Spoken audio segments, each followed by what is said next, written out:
Good morning.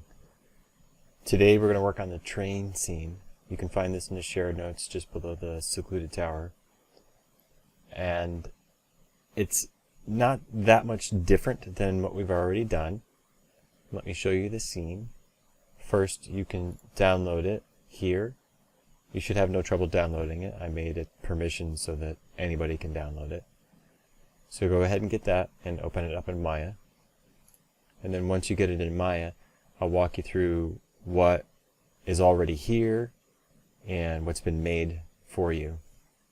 So first of all, there's a complete environment already here with a stylized lighting. There's a sky dome with stylized lighting. There's a spotlight at the front of the train. If you can zoom in there and find that spotlight, or just select it and frame it up, you can see there's a spotlight at the front of the train. You can see it's just a toy train, just very basic, primitive objects. It has a rail with some railroad ties. It does follow the path, and it is already pre-animated. So the train is animating along that path. So the goal wasn't for you to animate the train. The goal was to find shots and to animate and control the cameras around the train. I think you'll find that this scene after the secluded tower will be a bit more simple. The environment, the trees, the ground, the rocks and everything are on an environment layer. Feel free to set that environment layer to a reference so that you can't accidentally select them. And feel free to add any other object to that environment layer, such as this black thing I have on the ground. And so now it's not selectable.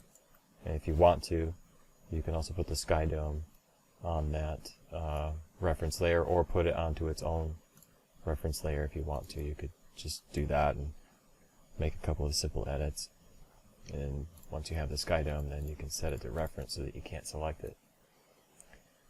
Just be mindful of the display layers so that they are there to control selectability. There are paths here. There's actually 3. If we turn on visibility to pathing, we have the path that's used for the railroad ties, and then we have the path for the rails. There's paths in here somewhere for the rails. And I don't think you're going to need them, but if you wanted to assign something to them or to do your own motion path work, understand that there is a path here for the train. And that is on this visibility layer right there. And there's just some basic single tree and rock, and those are created using the mesh editor. And if you want to inspect that, you can, but that's not the objective in this course. Okay, and all of this is lit. Like I said, if you just press number 7 on the keyboard, you can see the lighting. I have a very, very bright spotlight. It's a nighttime scene. And if we take a picture,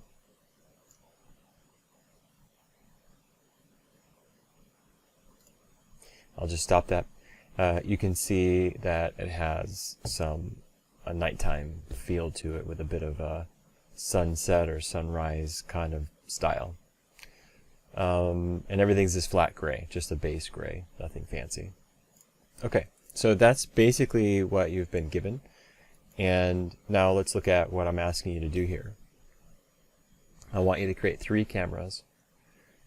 I want you to create a camera that is a tracking shot. So basically, it's this very simple camera.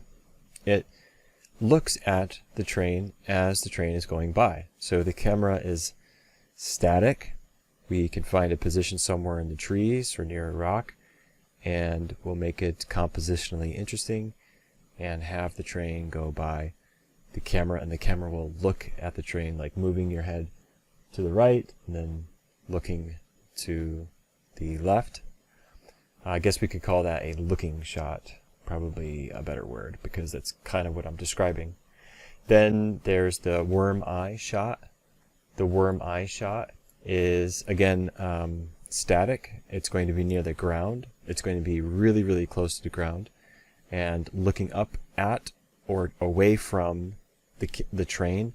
So as the train goes by, that camera will increase in shaking, and then as the train passes, the shaking will reduce. And then the third one is the more complex camera move, which will require a minor bit of rigging, no different than what you've done before. But again, it's more simple than, I think this is more simple than what we had in the secluded tower. It just so happens to look more complex. And again, these are inspired from problems that needed to be solved in the design hub. So this is going to be kind of like a drone shot. A little bit, I suppose it could be. It's basically moving tracking, or I'm just going to call it a parallel shot. So the camera is going to be tracking inside the car. So we're going to be in the train car, and then we're going to start by tracking with the train, looking out the window, then move the camera out of the train car, probably through the window, and then track the car, kind of like one of those scenes in Indiana Jones where your head gets stuck out the window. Indiana Jones gets his head stuck out the window in a moving train or a moving vehicle, and you look to the left, you look to the right, and it looks like something's going to hit you in the head, and then you pull yourself back into the train car real quick. It doesn't have to be like that, but just that's the idea, is that we're looking out the window and we're seeing where the train's going, and then we're going to come up out of the window and then come on top of the train car. And we're going to try and make it interesting along the way. I'm going to give you examples on how to do each of these. I do not expect them to be the same, what you make to be the same as what I'm making. I expect it to be similar, or what I'm making inspires you to do these types of shots. So I am looking for a looking shot, a worm eye shot, and a moving tracking shot, or a drone shot. So those three cameras. Then, and of course, use everything and anything that you already learned and apply it here. So if there's some kind of rigging that you want to set up, or a motion path, or an aim constraint, we'll set those things up as we go. And if there's any other things that you want to do, feel free to embellish and do those things. Then we're going to mix these shots using the camera sequencer. So that's something special in Maya, and we're going to basically cut the shots from shot to shot to shot, and this is going to produce a somewhat dynamic and interesting play blast. And this is a feature, as far as I can tell, this is a feature for camera sequencing when play blasting. If you don't know what a play blast is, it's basically a real-time movie created straight out of the viewport from well, we're just not taking any pictures. It's a real-time camera. You'll see when we get there. I can't find the words to say it. Then number 4, use these features to do further work in the graph editor. So if I don't introduce these now, then I'll introduce these features at another time. If for some reason I don't get to these things, you can ask me in the Q&A, and we're definitely going to do these things when we get to the bouncing ball and walking character. Okay, and then finally, considerations for embellishments. And this is just having fun. Adding a depth of field effect. That's what DOF means. It means depth of field effect. We could add something like that. That's basically like a rack focus, or changing what's in focus. Not a big deal. It could be fun. It could add a nice touch at the end, but certainly not required. You could add cabin lighting. You could have lights along the track. We could undulate on the y-axis. We did that earlier in the last Q&A, so nothing new there. But there are a couple of new things here I'm talking about, like baking a channel or resampling a channel. And then something about an expression method, applying an expression of 0. I don't know why I wrote that, so I'm going to have to go back through some old scenes and find out what I was saying here. It's been a little while. So Number 5 is all optional. Actually, let me just mark that optional stuff. Okay, optional features, additions, just that's optional stuff. Okay, don't worry about that if you are busy with everything else. Okay, so you've downloaded the scene. We've taken a look at it. Now let's get our first shot set up. Okay, first let's just turn off the lights. Press number 5. So it's just gray stuff, gray matter. And then let's also turn on the wireframe so we can see where the stuff is located. It looks like my rocks are not on the environment layer. Go ahead and do that now. Just select the rocks and right click the environment layer and choose add selected objects. There we go. And they should all be in this green wireframe. If it's not a green wireframe, just let me know in the Q&A or ask me to talk about it, and I'll show you how to change the color to this green. I think it's custom, but I don't remember. Okay, so let's find a shot where we're looking at the train as it passes by. All right, so let's just pick something on the train car and press F to frame it up and take a look at this. Oh yeah, you know what? Here's another feature I turned on. I turned on back face culling. Back face culling. It's found right there, and it basically means don't draw the back of the polygon. So when I come underneath the ground like this, I can still see the train and I can still do the work. Okay, I did that on purpose so it's not broken. And if I go under the ground, I can still see everything under the ground. Okay, I did that on purpose.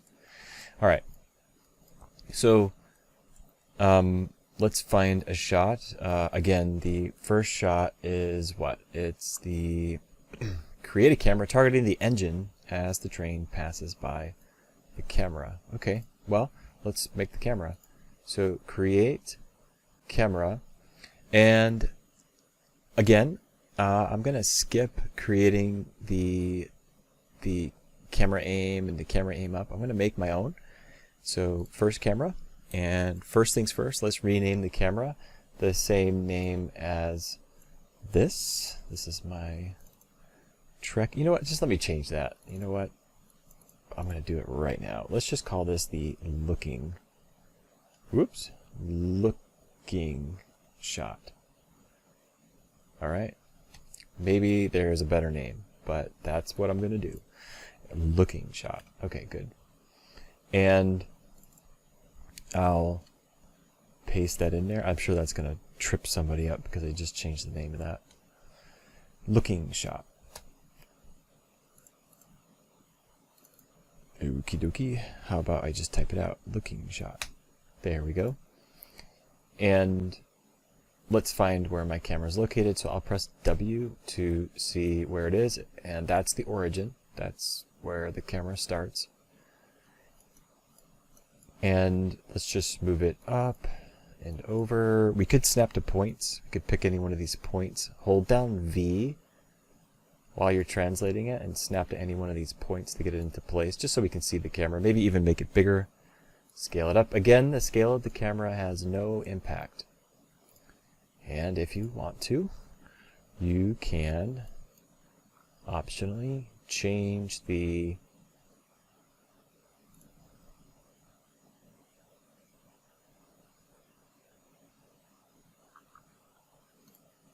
object drawing override, and yeah, change its color to something else, or pick RGB and pick whatever color satisfies you. That makes it easier to spot when I'm way out here. Alright, then the engine.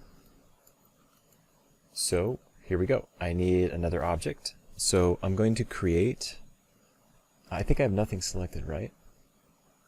Yeah, let's create an empty group.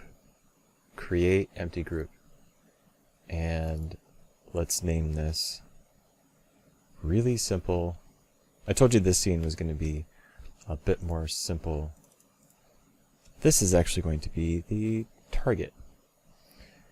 Now, let's parent constrain this target to, say, the engine. So the engine, click it, then the target, control click it, right, because driver first, driven second. Then we're going to go to constrain, parent, option box. Do not maintain the offset and hit apply. And if we press W, select the target, press W, it should now be centered on the engine. So it's an invisible target, like I said, an empty group, so it's just a transform node. It has no shape, it's not visible. Okay, now we want the camera to look at that. Now, I've been going through the rigging class, some of you are in there, a few of you are in there, and I talk a lot about having the camera free. So that means that the camera would be a child of something else. And then the parent is the one that has its constraint applied to it. So let's follow that principle. And we've done this before in the secluded tower scene. So we're going to group the look camera, and I'll center. Okay, just click and drag those numbers. 0. And that centers the camera on that group. Let's rename this. This is the, what is this thing going to be? The looking shot. SRT. Scale, rotate, translate. We'll just call it that for now. And we'll position it. And then it's driven by what it's looking at. Okay, so target in this case is the driver. Looking shot will be driven. Constrain, aim, option box. It should still have the same settings if you haven't changed it. The aim vector is 0, 0, -1. Nothing new, nothing new. Alright, so now we have something pretty straightforward. Let's look through that camera. Looking shot. Starting at 0, and so here we go. If we play it,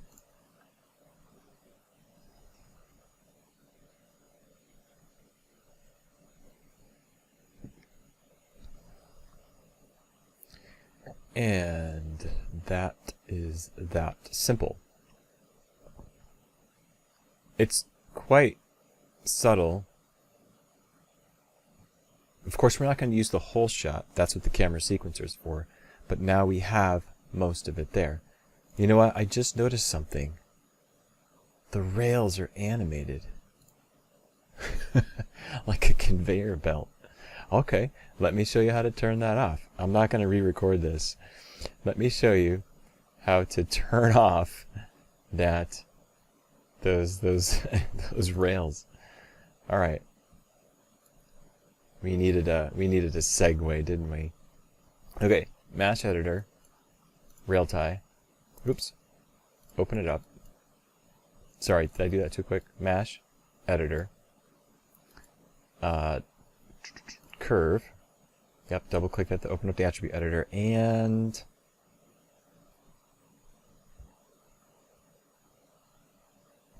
ignore step. I think that's the button. I need to switch to my default camera. No, it's still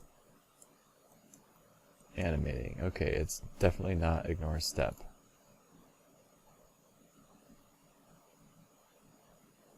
Animation speed. 0. Yes, there we go. Animation speed. Well, if you want a conveyor belt,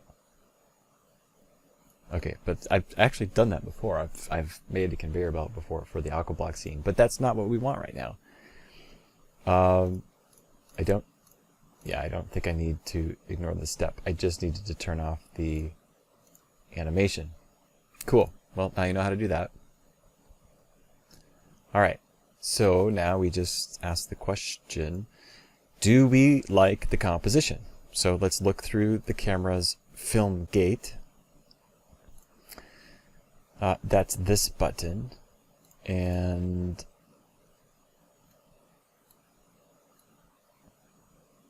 well, that's funny. That's funny. Where's my film gate?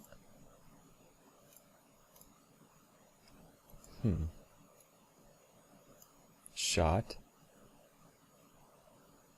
Maybe my window's too big. No. I have something turned on. Just a moment. Okay. I found it. I did it to myself. Of course. Oh, it's so embarrassing. It's this. I had the HUD turned off, and that hides the film gate. I didn't know that the HUD was associated to that. So let me turn off these statistics up here. Again, heads up display, poly count.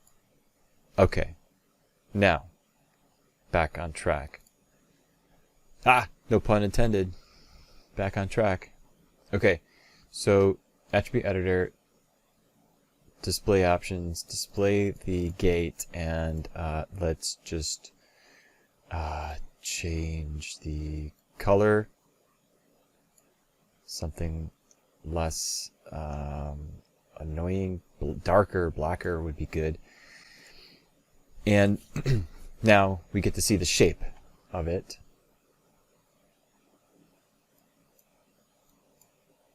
If we open the attribute editor, lock that in. There we go. Now there we go. That's what I wanted to see. I wanted to see the box. It was just a little too wide, but I want to see that whole box. Okay, so that's what the camera sees. Now we can ask the question, what kind of composition do we have? All right, so let's get two views up. Hit this button. Change this view to my editing camera. Change this camera to my looking shot. There we go. And now we can see both at the same time. Now I can edit the where's my outliner? There it is. Now we can edit the camera, because the camera is free, or we can edit the position of the looking shot SRT to just generally move the camera around, kind of reset its position, maybe even snap it to a new point location.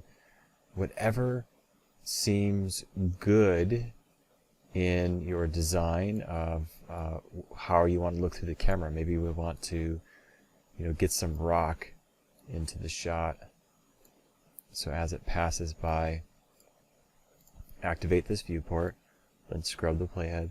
A little bit of rock, a little bit of tree. Oh, you know what? I like that a lot better. A little bit of rock, a little bit of tree in the shot, and I think that's acceptable. Okay, I'm going to call that shot done. Let's go on to the next one. Okay, next shot, worm eye shot.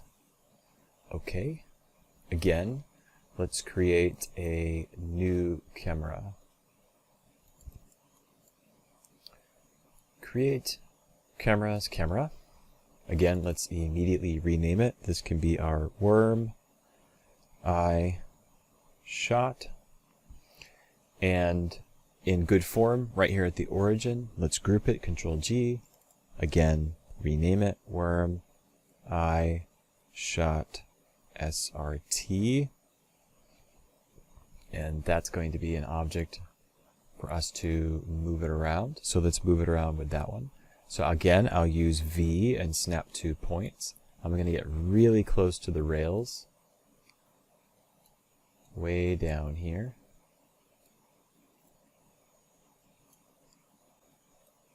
Good. Now I'm not going to target anything with this one. I'm just going to be looking either at the train as it comes to me, or I could be looking away from the train and watch the train go away from me. Whichever. Now let's edit the camera by looking through it and use this perspective view to edit it.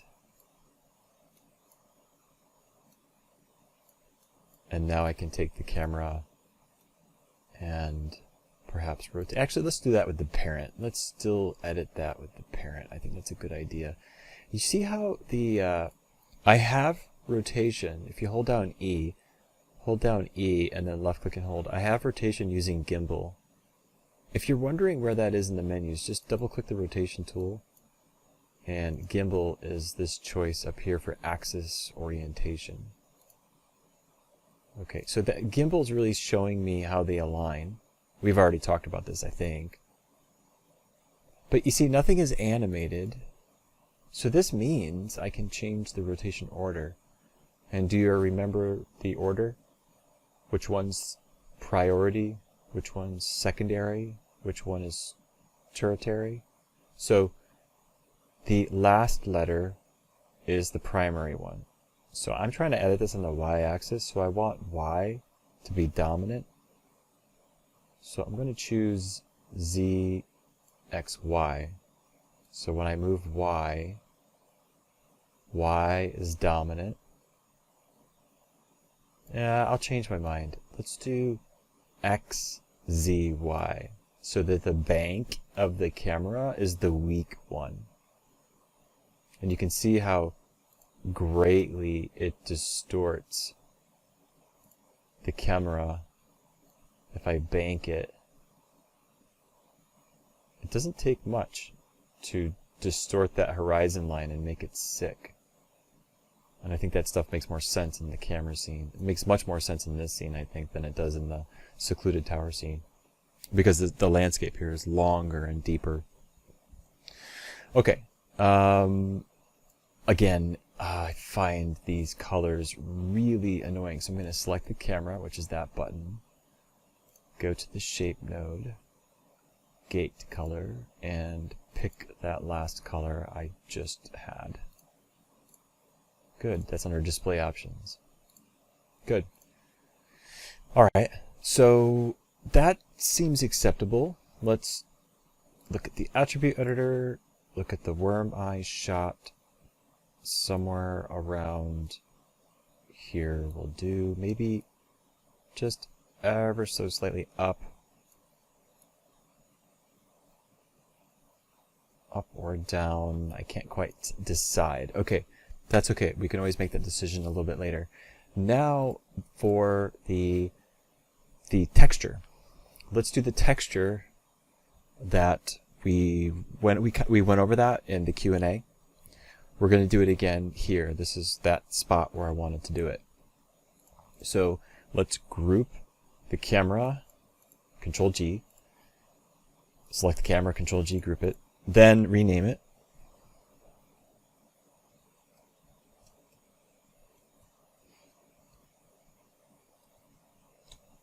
This is going to be our shake. I don't think I definitely don't need scale and visibility, so let me lock those. Just click, drag, and select those, and lock selected. Attribute editor. We can just look through this shot for now. Just put your cursor over there and press the space bar. Let's texture translate on the y-axis. Create a new texture. It's a 2D texture. And we did noise in the Q&A. Let's do that again. And we learned it was time that was really important. So what we need to do is key, and there has to be a change in time in order for us to see it. Okay, so let's key that now. There has to be a change in time. So set a key at, where are we? Oh, I'm at frame 3. Well, that's good. The train's going by. I'm at 339. So I got a key at 339. Fine. Let's put a key at 0. Right click, set a key. Let's put a key somewhere where the last train car passes. Maybe right there. Set a key. I'm going to need my other camera to see the train approaching. Okay, so the train's approaching. Maybe it starts shaking about there, perhaps, and set a key. Something like that. Now, if for some reason you don't like where these keys are, that little red tick mark and that little red tick mark, you can hold Shift, middle click and drag and move that key. You can even do it right here in the timeline editor. Again, they're just middle clicking and dragging. I don't know, do you need to middle click and drag it? You don't even need to middle click and drag it, just click and drag it. So hold Shift, click drag, and that highlights the keys you want. And then click drag to move it. And that's moving the key of this time. Now that I've got some keys, now let's let's do something with it. So in order for it to shake, I need a change in time. So I need it to begin here and be very intense, say, as it's going by. So this key right here needs to be a lot of movement. So let's select that key and enter a value of 100 perhaps. Let's see what happens. It's probably too loud. So it's going to increase. Oops, I need to make sure this preview camera is turned on. So it'll hit that key, start to shake, really shake, and starting to fade away. It's kind of okay. I mean, it's not crazy amazing. We might find a better solution using an expression. And you can ask me in the Q&A if I don't have time right now to do the expression version of the same thing. Let's try increasing amplitude. No. Scratch that. Let's try increasing frequency. There we go. Yeah, smaller movements. Lots of little movements there. And maybe not... well, I don't know. That seems okay.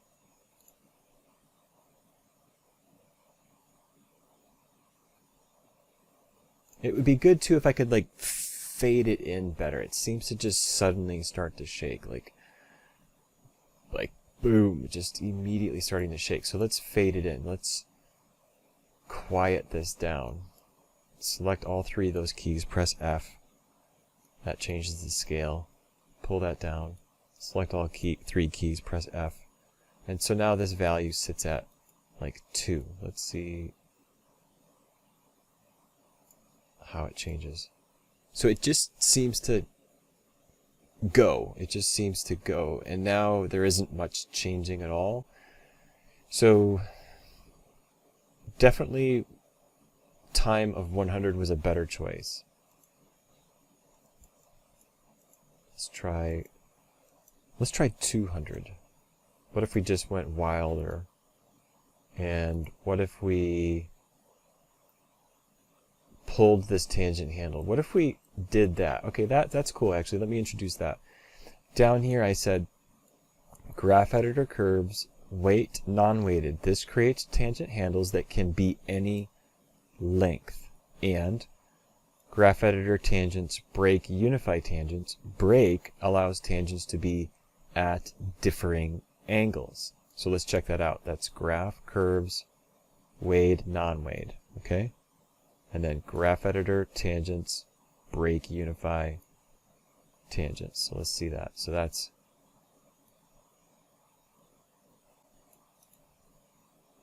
sorry, curves. Curves. So if we select this curve and we choose to have it weighed,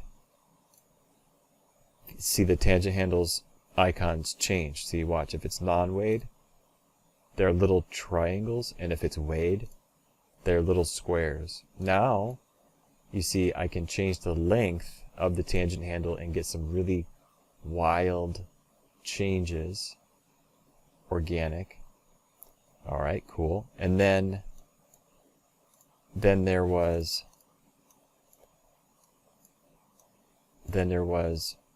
break and unify. So break should sound familiar. If I break the tangents, what that means is now this side is independent of the other side of the key. So that stays flat, while I can wildly distort this side. Same thing here. Break. And let's see if we can like exponentially slow into shaking the camera and then just get wild movements. And perhaps the key here is actually not in the time channel at all. You're probably thinking this already. Perhaps the answer is in frequency. So if we drop frequency to 0,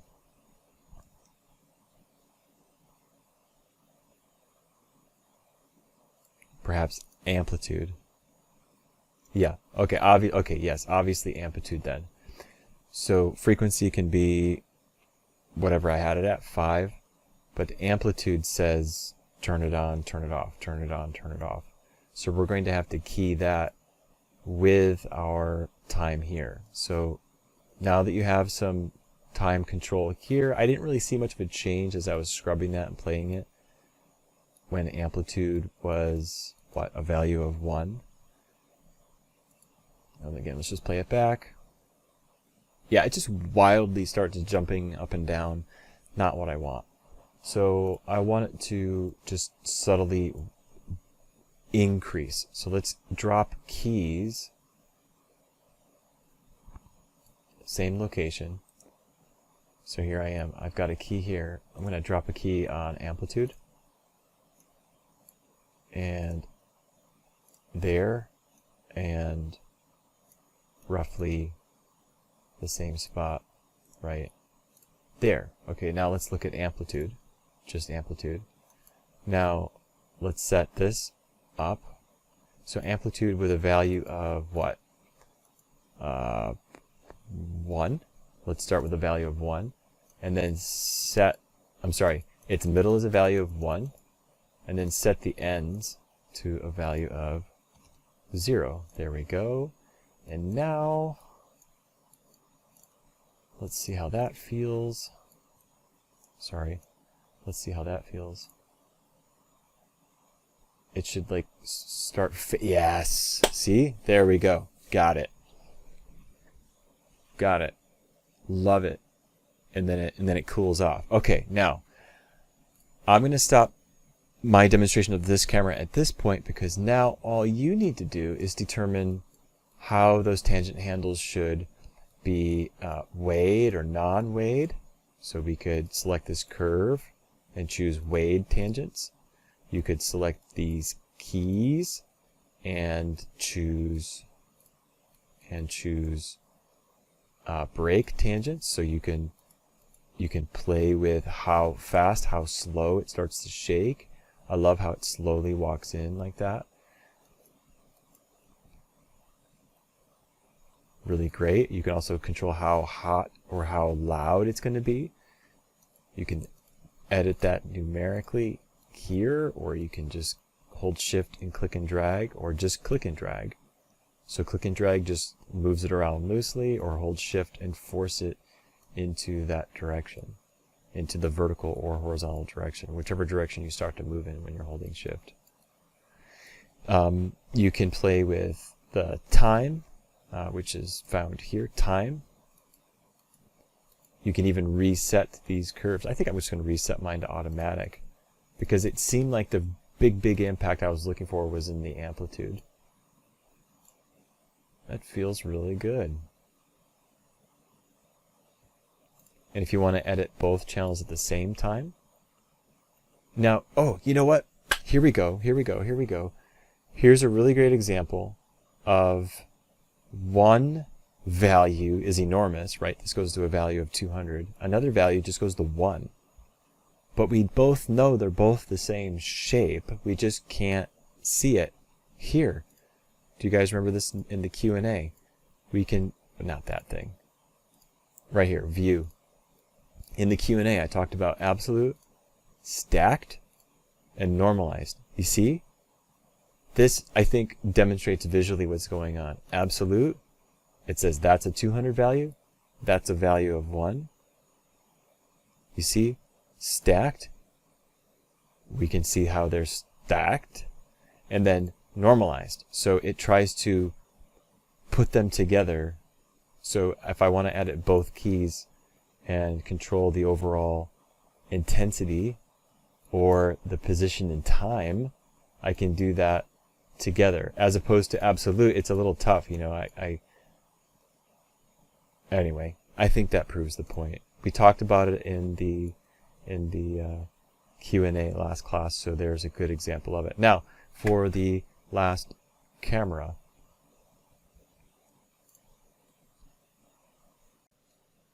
Right. This is the camera that's going to start in the train car, and it's going to be looking out the window, come out the window, and come on top of the train car. All right, let's get that going. Create, camera. Again, we'll look through our editing camera. Again, we'll rename it immediately. So this is, what's the name of this one? Moving tracking.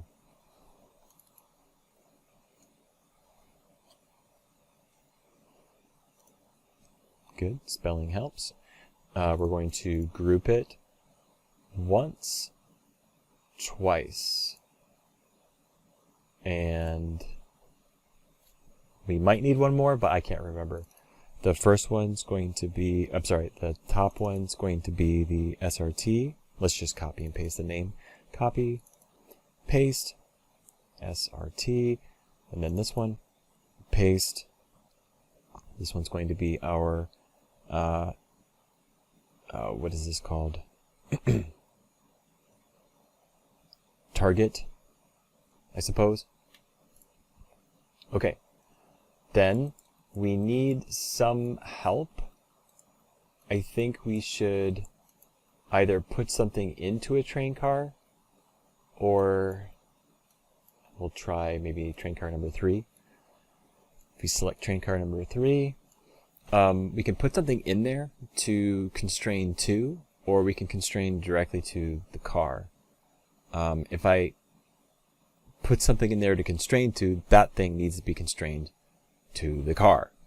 So I think the choice here, the easiest choice to keep this short, is to make another object for moving around the camera. So I'm going to group one more time.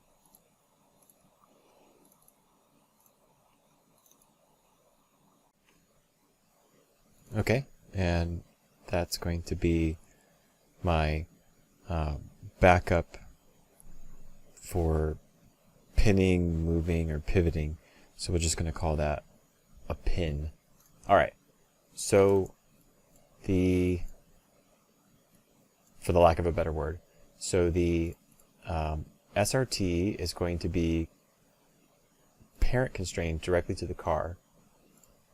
So select the car first, click the moving tracking SRT, constrain parent option box, make sure it's not using maintain offset, and that will put the camera right into the car. See, there it is. Then that one's got its translation and its rotation controlled, so that one's toast. It just sits there. Now we're going to use this pin. Maybe we should have called that one pin. Come to think of it, that would have been smarter. That's pinned down. This one is the SRT. Go ahead and make that change. So that one's pinned down, and that one's SRT. So now I can move the camera in the car. All right, so again, we'll look through the new camera, which is the moving tracking. And you can see we can't see anything. We're looking into some polygons apparently. Oh, there we go. And we want to look out the window. Let's just close a couple things. Let's turn on the, what was that called again? Gate mask. Select that camera, and again go to the shape node, object display, no, wait, where was it? It was display options, there we go, gate, mask color, choose that dark color again. Get rid of some menus. Alright, so here we go. We're in the train car. Pretty cool. Easy, easy, easy. Great. Then we're going to keyframe this coming out of the car. So we'll start by keying the SRT. And let's find it in our editing camera.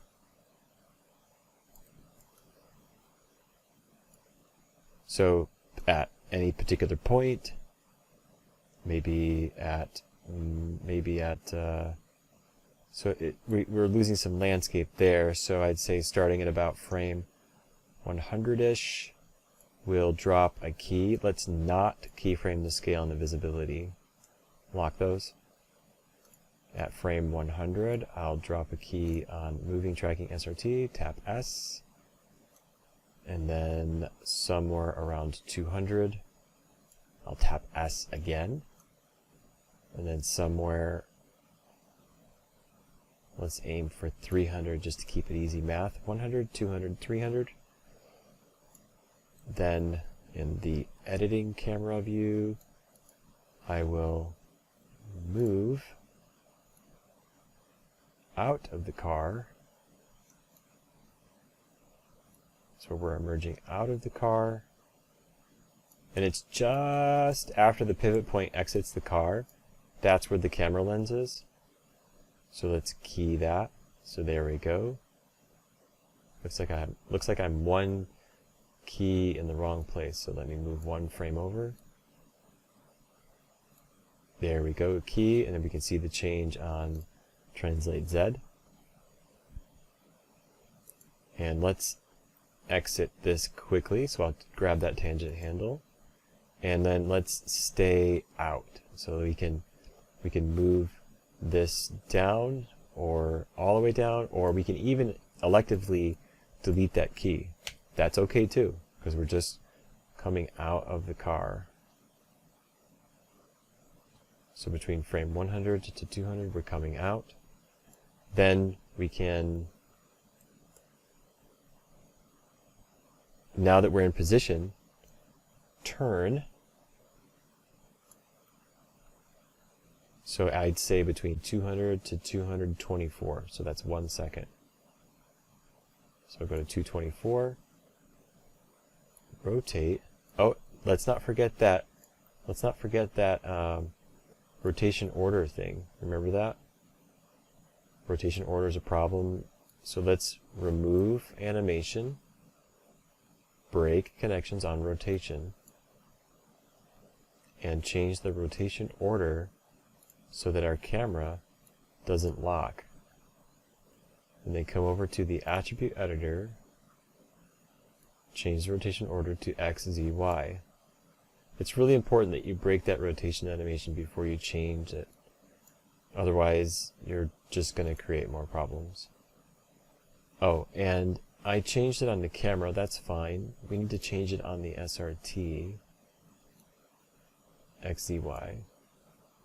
And notice that it's really just the rotation that's the problem. So now I'm going to go back to my keys, and I'm going to set a key on rotation, set a key here, set a key here again. Notice that Z is pink because I deleted that key. So let's see what we got. It looks like it's still working fine. Yep. And now at say 224, I want to rotate the camera, looking out the train car, right about there seems acceptable, and drop a key. Now let's see what happens here. So it's going to rotate back because I have a key back there. Let's go to rotate Y, find that key, delete it. Okay, here we are. We're looking through this view. And let's play it through.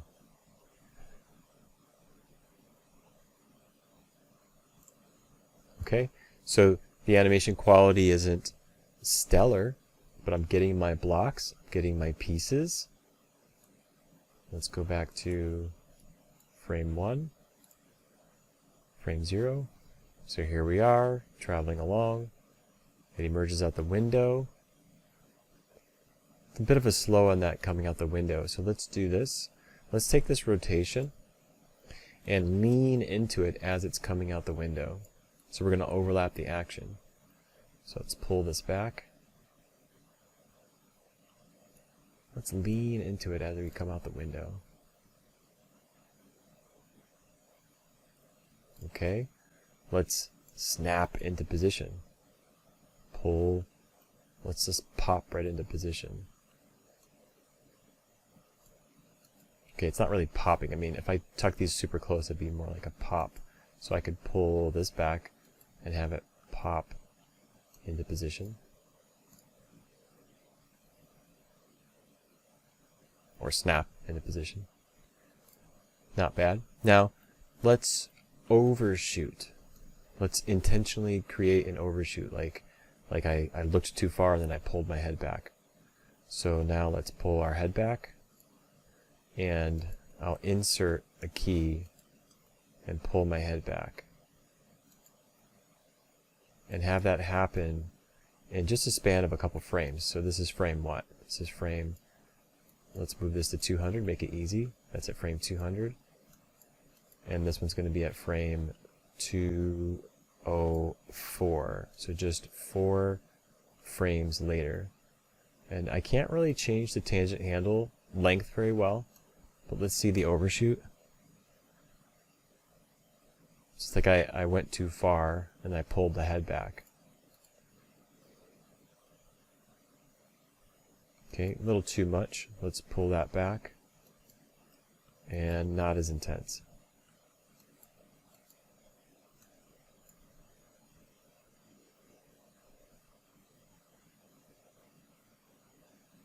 Okay. Not brilliant animation right now, but I am getting my pieces in place. And I do have it tracking. Now to get up onto the train car, we will key the position. So let's look at translation. We have a couple of keys in place already.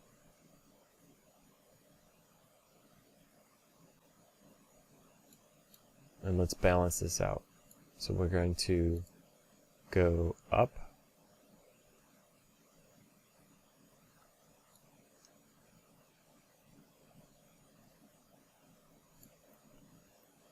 And we're going to move those keys over in time so that the up position happens a little later. Let's move a little further on the z-axis.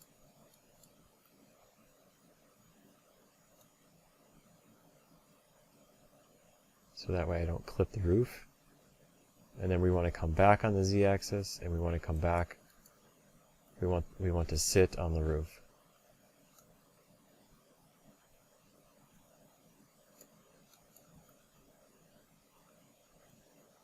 Probably even drop that key for the moment. Delete it.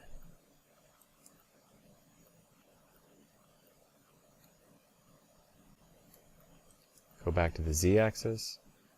Select it, choose insert key. Select it, right click, choose insert key. Put yourself on the roof. And then edit maybe how fast we come into that position. Alright, so it's going to be very robotic, like it's just not going to look really cool yet.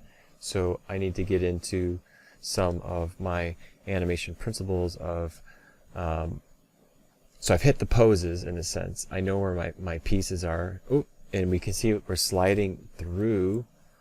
We're sliding through the car. So that's a no-no. We don't want to clip through the car. So we want to stay in place. So I'm going to move these two keys over so that we go up first and then over. There we go, like a good drone shot.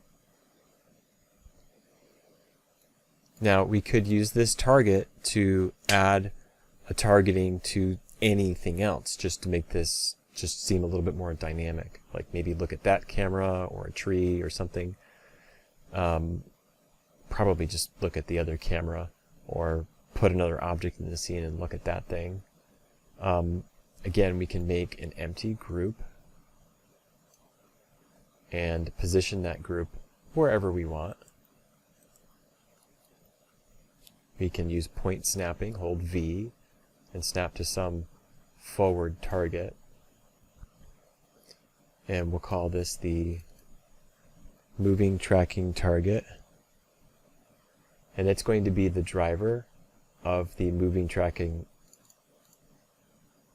What did I call it before? I forgot what I called it before, but I've got two things called moving tracking target. I don't want that. This is the look, basically. So driver, driven, constrain, aim, same settings, nothing new.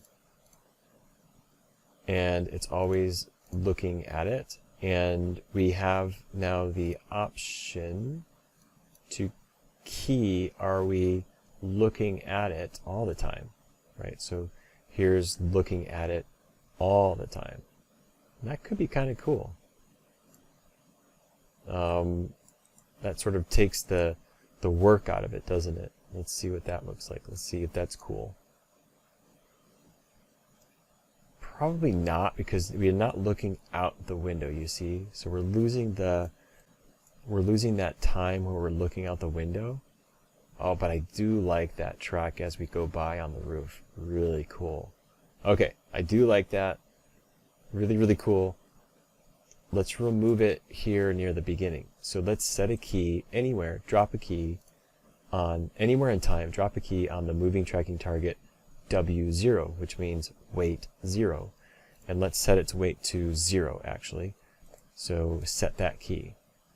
Then choose any other point in time and set that to 1 and set this to keyed.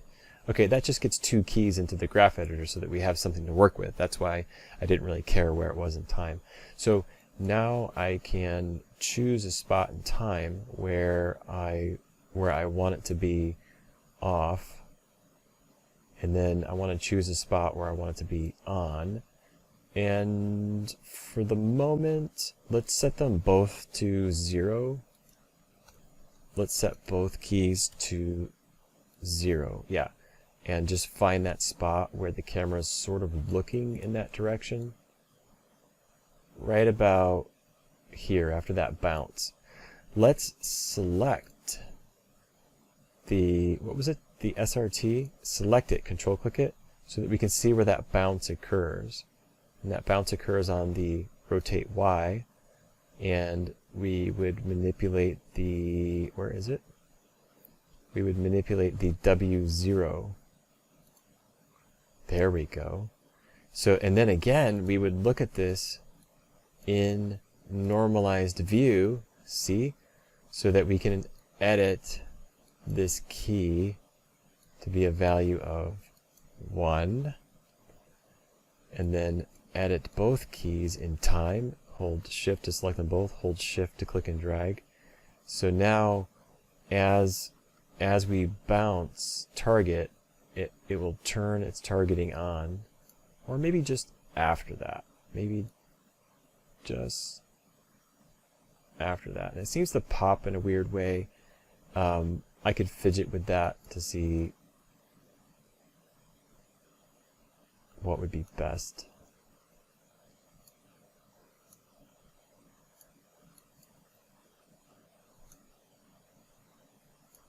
Okay, good enough for a quiz, don't you think?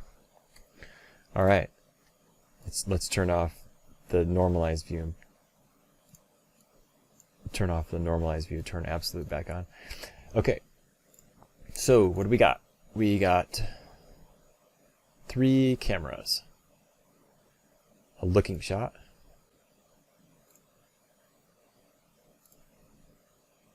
very cool.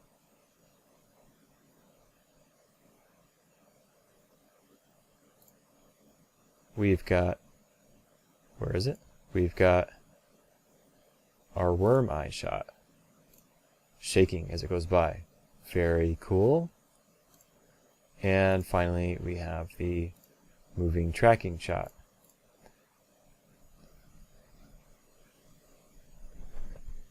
The subtleties of exactly how they move, we can continue to refine and tweak, and that'll be a part of your work. But I've got all the pieces, and I've got them working, and now I can bring them into the camera sequencer to see them. And that's what we're going to do next. Before you do that, be sure you save your work. Good idea, right? Now, go to Windows, Animation Editors, Camera Sequencer. And you're going to create a shot. Use the option box. And you can call them whatever you want to call them. I'm going to use the same names. So my looking shot.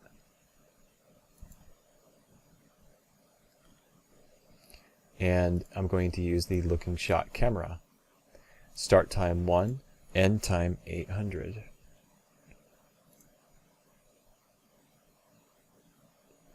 Current frame. Let's set current frame to frame 1 and hit create shot. Okay, so what I've done, this is the fun part. What I've done is I've overridden the shot. So like what we see here, I'm always looking through the looking shot. When I have the camera sequencer open, I'm looking through this shot. So we can like right click and see this is the looking shot, and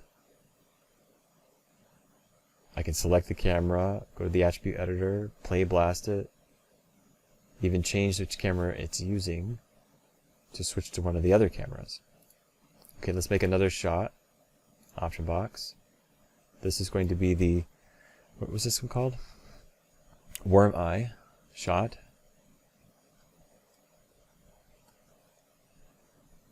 Again, choose the worm eye shot camera. Again, 1 to 800. Current frame, frame 1. Create shot.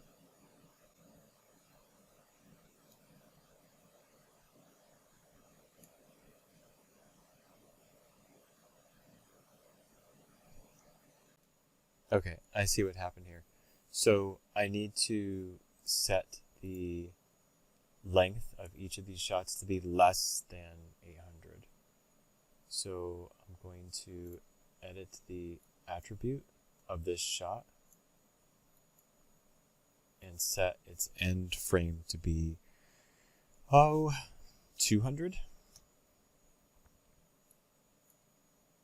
Good. And so its total shot length will be 200 frames. 200 frames. Then I'll create a new shot, the worm eye shot, and set it to be a start time of 200 and end at 400. 201 and end at 400. That should create it. Oh, you know what? I just figured out what it is. It's all my fault. It says here,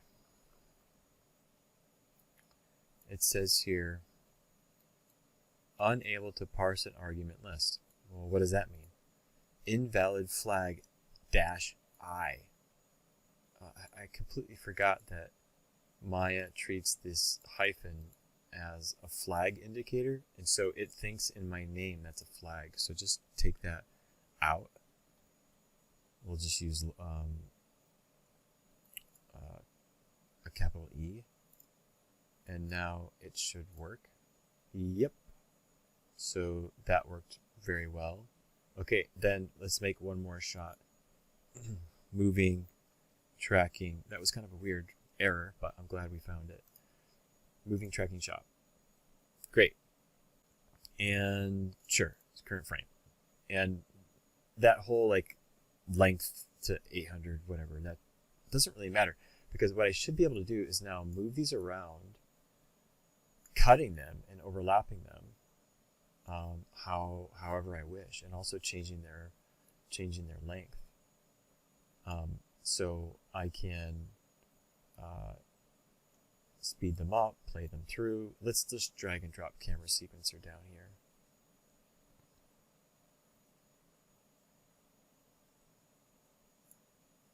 There we go.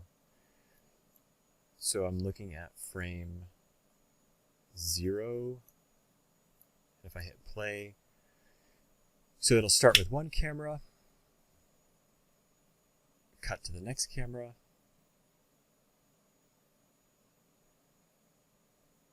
and then cut to the next camera. And we can mix them, cut them, scale them, retime them, all from the camera sequencer.